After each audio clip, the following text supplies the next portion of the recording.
बिस्मिल्लाहिर्रहमानिर्रहीम अस्सलामु अलैकुम प्यारा सिंध वासियों एक नई वीडियो सां गॾु अवांजी ख़िदमत में हाज़िर आहियूं।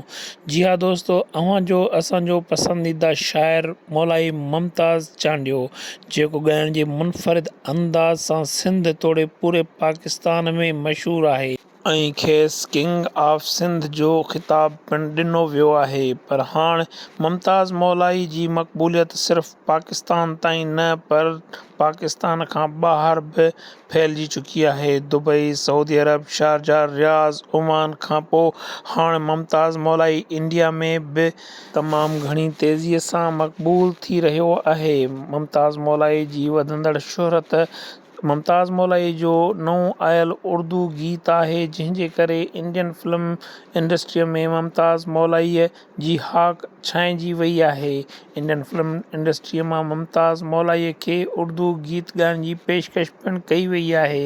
मुमताज़ मौलाई उन खां साफ़ इनकार कंदे चयो आहे त मां इंडिया जी फिल्म इंडस्ट्रीअ लाइ को बि गीत न ॻाईंदुमि।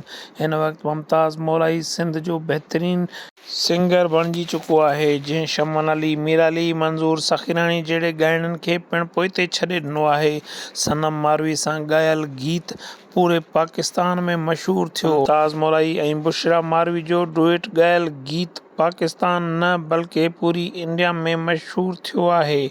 उन खां पोइ मुमताज़ मौलाई जो ॻायल ताज़ा उर्दू गीत पिणु इंडियन फिल्म इंडस्ट्रीअ ते छांइजी वियो आहे। इंडियन फिल्म इंडस्ट्रीज़ खां मुमताज़ मौलाई खे मुख़्तलिफ़ ऑफर्स थी रहियूं आहिनि, पर मुमताज़ मौलाई उन्हनि खे साफ़ जवाबु ॾिनो आहे। प्यारा दोस्तों, हीअ हुई असांजी अॼु जी वीडियो। दोस्तनि सां शेयर कयो ऐं कमेंट करे पंहिंजी राय खां आगाह कयो त मुमताज़ मौलाई खे इंडियन फिल्मुनि लाइ ॻाइणु घुरिजे या न। दुआउनि में यादि कजो। अल्लाह हाफ़िज़।